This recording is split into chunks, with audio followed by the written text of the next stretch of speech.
Hey, what's up guys? In this video I'm going to be breaking down which heroic weapons in patch 11 you're going to want to go for right away once it releases. I've been playing patch 11 on the public test server and I've tested out all the new heroic weapons plus the changes to some of the old ones. So I'll break them down by tiers so you guys can get a feel for which are kind of the strongest ones right now in my opinion, and we'll also talk a little bit about the power axe changes and where it's going to fall in the power scale now that the block axe can properly do the power wave backstep. And then I will also have gameplay of the new level going on in the background. I'm not going to tell you what happens or anything, but if you don't want to even see the new level, you can just listen to this video. But just don't watch the screen. But besides the gameplay in the background, I won't spoil the mission for you at all. So getting right into it, the new weapons that are being released in patch 11 are gonna be the wrapped sniper bolt rifle, the wrapped instigator bolt carbine, the Death's Grasp fencing fist, the Chains of Duty heavy bolter, Retribution's request heavy bolt pistol, and then lastly the Storm's Dominion thunderhammer, which is locked on the PTS and you can't use it yet, so I'm not sure how that one's gonna be. And then the heroic weapons that have had buffs or changes are gonna be the Combi Melta, the double-edged Chainsword, the power Gladius, and the power axe, which isn't a heroic, but we're going to go over the changes. So the way I broke down the power tiers for the heroic weapons for patch 11 is I did the C tier, B, A+, and S tier. So starting off with the C tier, and then we'll work our way up to S. The only one that I put in the C tier is unfortunately going to be the Chains of Duty heavy bolter.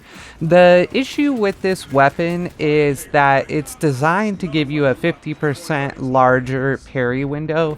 However, it still works like a balanced weapon, meaning that the startup frames are different than a fencing weapon, and it just causes you, even with the 50% larger window, you're still gonna miss quite a few parries and get that animation where you like barely block the attack and you get kind of like a mini stagger. So it's very mediocre in terms of that buff that you get for the parry window, and then the damage is nothing special either.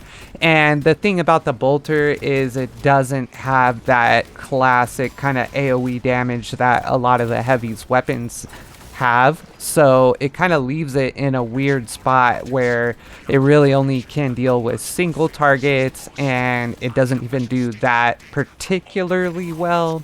And then the parry window doesn't end up being that beneficial compared to just having a balanced window. So I think they really needed to just make it a fencing style parry, and then it could be a really interesting choice. But because of the way that it works right now, it's just not that good. I said C tier for this one because you definitely can still take it into a run and do fine. It's just like, it's not going to be that impressive. Moving on to the B tier, is the first one we're going to talk about is the Retribution's request heavy bolt pistol. I have tested this, and even though the stats on it say that it does 12 damage, just like the damage variant of the heavy bolt pistol, it does not get the same gun strike multiplier for some reason. So it's actually kind of poor at gun striking, and its limited ammo economy kind of makes it a really niche use case where it's fine to bring it if you have a class that has plenty of ammo, like the tactical, because it is kind of cool to be able to get those interrupts off anytime an enemy is calling for reinforcements, even with a body shot. So it can be useful with stopping the reinforcement calls, but the limited ammo economy and the reduced damage on the gun strikes kind of put it in the B tier. For me, you can take it sometimes, it could be useful from time to time, but it's nothing that impressive. And then next in the B tier is going to be the Death's Grasp Fencing Fist. And the reason that I put this one in the B tier is because it's centered around light attacking with the Assault class or Bulwark. And I was testing it on Assault, and I was kind of trying to do the building into his new dash attack build, and it just didn't end up being that impressive. The damage is really lacking. It's fine, like you can get through a run, but it's just nothing that impressive. Even if you take the dash attack perk from column 1 and then the new active attrition perk where it does 25% bonus damage off of dash attacks, you're still not going to be doing that great of damage. And then the other issue with it is that you need to do a melee execute in order for it to proc the heroic talent. And the heroic talent is, if you do a melee execute on an enemy, there will be a gun strike icon that pops up on an enemy near the enemy that you just executed. So you can kind of like chain a melee execute into a gun strike, but it does seem to have some kind of cooldown, either that or it's partially bugged, because it won't, every time you do a melee execute, it doesn't consistently pop up for some reason. So I'm not sure what's going on with that, but due to the kind of like focus on the light attacking and that causing the damage to be kind of poor, because the power fist depends on its charged attacks to do its high damage attacks. And then in combination with that and the fact that the gun strike icon popping up is kind of inconsistent and it only works off of melee executions and not gun strikes as well, it kind of turns it into a B tier weapon in my opinion. To get it up into that A tier, just let gun strikes also proc the heroic perk, and then you could like just gun strike everything if you want to play that build with Assault, and that would be really sick. I don't know why they didn't do that. Maybe it ended up being a little too strong, but yeah, I don't know. So moving on to the A tier, the Xenophase blade in my opinion sits here due to its slow attacks. It does have high damage and the power wave is nice, but in my opinion the slow attacks kind of leave you vulnerable at times. So, and there were no changes to the Xenophase blade in patch 11, but I just decided to throw all the heroic weapons in this video. And then moving on, we're not going to stay on the Xenophase blade too long because there were no changes, but moving on to the Power Gladius, they now changed the Power Gladius to where the bonus damage after a perfect dodge, it stays for a whole second after you begin attacking. So the way that it works is you're gonna perfect dodge, and then you'll have the damage buff and you'll see the Power Gladius glowing, and then you'll keep it until you go ahead and attack an enemy. And it used to be that it was just for that one attack that you'll get the buff, but now you can get off like a few quick attacks and still have the damage buff, which is really nice. And I took the Power Gladius into an absolute run solo with the bots on the new level, and it performed really well. And I'm not really a balanced weapon player, so for me it's a little bit harder, but I was able to get through that mission with both the wrapped sniper bolt and the wrapped Instigator Carbine, and I was using the Power Gladius on both of those runs, and so I found that it performed pretty ably, and it was actually really nice at times because the damage that it can pump out after you get the perfect dodge is pretty dang good. You can burst enemies down pretty quickly with that, so I kind of like it. So I would put it, for me personally, I would put it above the Xenophase blade in the A tier. And then moving on to the A plus tier, this is where I put the wrapped Instigator Heroic Carbine, and the reason that I put it in A plus is because with its ability to get those 3 shots off more quickly, it's way better at hitting your headshots, and it's not as good on Vanguard, even though it may be his best weapon now. But on Sniper, especially if you take the Sniper's new perk where it reduces your spread and does bonus damage. I'll try to put it up on the screen. I can't remember the name of it right now, but if you take that with the Instigator Bolt Carbine, man, you're just going to be like cracking headshots.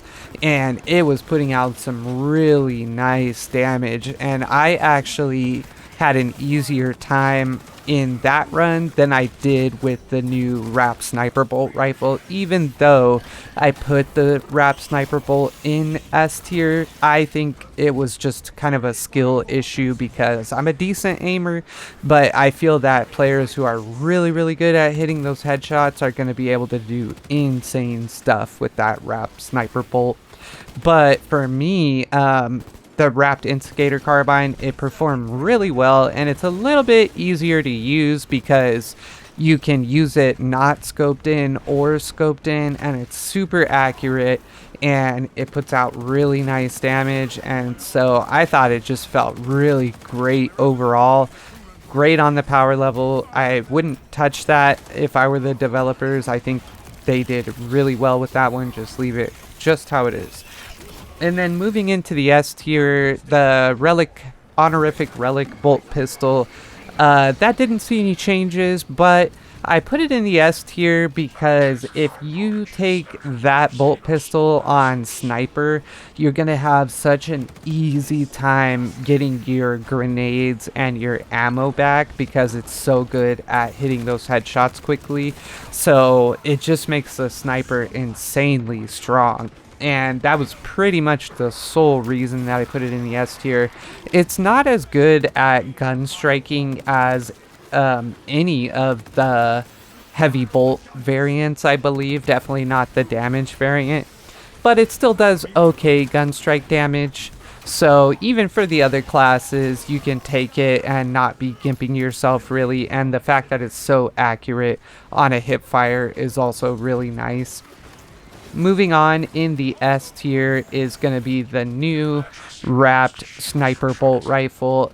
And this thing is insane. If you can hit your headshots, you can pretty much one-shot kill any Majoris enemy and a lot of Extremist enemies too. The Tyranid Extremist enemies are kind of hard to headshot at times due to their fast movement, but if you can get those headshots, you can just burst them down like crazy.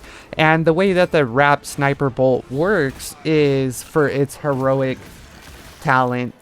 If you hit a headshot, it will give you 1 ammo back. And so if you consistently keep hitting those headshots, you're just going to keep getting your ammo back. But it can be very punishing if you miss because it only has 8 shots altogether. So if you miss a few, you're already going to be on pretty low ammo.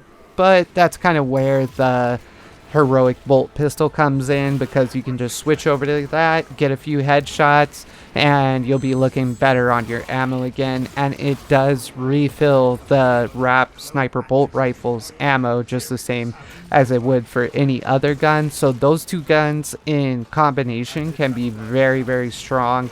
And I had a lot of fun in my sniper run where I took that into the new level. There was a Neurothrope that popped up. I'll see if I can find a clip from this part, but I ended up getting like 10 headshots on a row on it and just quickly bursted it down. It was the fastest I have ever killed a Neurothrope, and that thing has a big ol' head, so it was pretty easy to hit the headshots on that. And I just think a lot of people are going to have a ton of fun using that weapon because it's so fun when you get a few headshots in a row and you're just bursting everything down.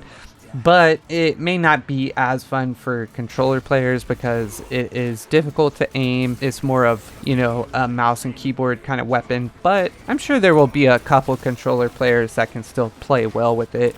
But once again, I think the developers did a great job with the balancing on that one. It is punishing, it has very low ammo, but it's got insane headshot damage, so super cool. And then the heroic heavy plasma for the heavy class is in the S tier just due to its AoE damage.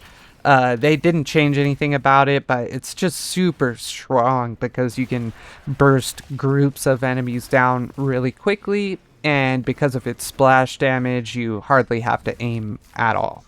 So we won't stay on that too long because there were no changes. And then lastly, we're going to talk, well, we'll talk about the power axe, but for the last of the heroics, we'll talk about the Combi Melta. What changed for the Combi Melta in patch 11 is a 15% buff to the regular bolt rifle shots and the melted shots, and I think this was enough to push it over the edge. So it was doing really great damage now, and I had a really fun time with it on my tactical run. I did another absolute run with the tactical using the new Combi Melta and then the balanced, oh, I forgot to talk about the double-edged Chainsword, which I also think that one is in the S tier now, due to the damage buffs that they gave it, but we'll talk about that in just a second here. So on my tactical run with the Combi Melta, it was doing great damage. Like if you get your battle focus proc off after parrying, it only takes like 1 or 2 headshots to burst a Tyranid warrior down, and so the damage on it is just really impressive. And then the 15% to the Melta damage was also a nice touch because it actually feels like it does something now. So if you're fighting enemies in close quarters, like I was fighting a Biovore, and they're a little tough to hit the headshots on those guys because they have a tiny little head, so I just switched over to the Melta, blasted him a couple times, and he went down really fast. So I think that the Combi Melta is going to be a legitimate S tier weapon now, and if you haven't unlocked it, I would definitely start working towards that because it seems pretty dang good now. And then lastly, we'll talk about the double-edged chainsword. So the thing that they changed about the double-edged chainsword was that you can now go straight into the double heavy combo off of your whirling attack. So I felt that it made it a lot smoother to use, and I took it into my tactical run with the Combi Melta, and I was just bursting stuff down pretty quickly with it.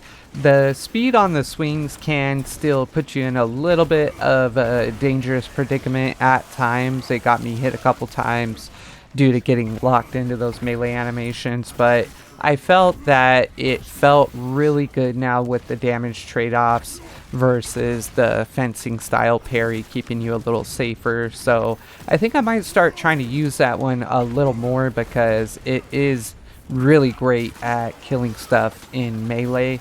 And there's a lot of cool combos that you can do with the quick punch. There's a quick punch tech where you can do the quick punch into the shoulder charge and then parry cancel and do the combo again, and you can get off a really good double melee combo that does pretty great damage, and it's cool, it's fun to use. So I had a lot of fun with it. And then the power axe, being able to do the power backstep with the block version now, that was one run where I took Vanguard with the block power axe into the new level, and I actually did die. I probably should have taken the 50% bigger parry window perk, but I didn't. And it was just, I don't know if I haven't played block in a little while, but I just wasn't hitting some really clutch blocks that I needed to.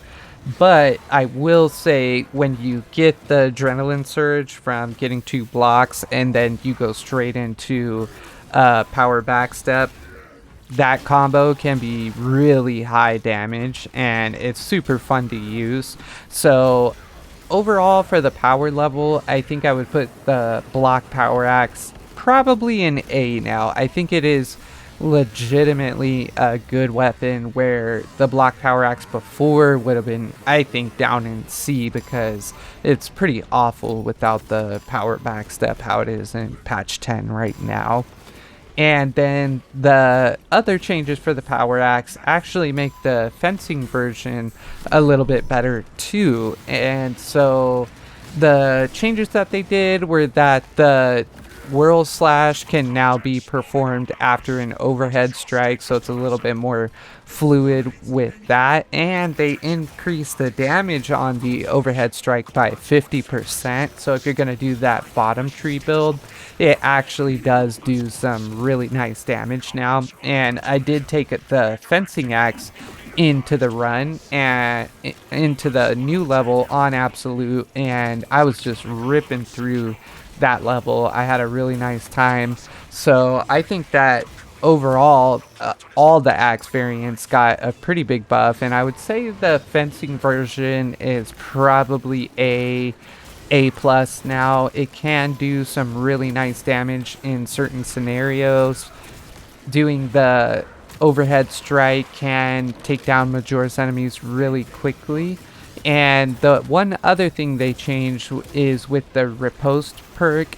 Now the overhead strike damage after backstep is doubled. So if you get a parry, do the backstep, and then go straight into a riposte, that's a really nice combo that can do some high damage. So overall, I think even the fencing axe is probably A plus now as well, if not S. So overall, I think they just need to touch on definitely the Heavy's new heroic heavy bolter and the fencing fist, and also they need to fix the gun strike damage on the new heroic heavy bolt pistol. And then after those changes, I think it will be in a great spot for patch 11. Let me know what you guys are looking forward to in patch 11, or if you've already played the PTS, let me know what you think of the new weapons. Did you like the new level? Let me know down in the comments. And I am still working on the gun strike video. It's just a lot of stuff to sift through and trying to form it all into a cohesive video, because there's so many clips and so many combinations that I tested and wrote the damage down for. So it's gonna take a little bit longer for me to get that all straightened out, but I will still put it out, but just bear with me a little bit. So in the meantime, if you guys aren't subbed, consider subscribing if you've been watching a few of my videos. And if you found this video useful, drop a like on it for me. It really does help. Have a good one, guys.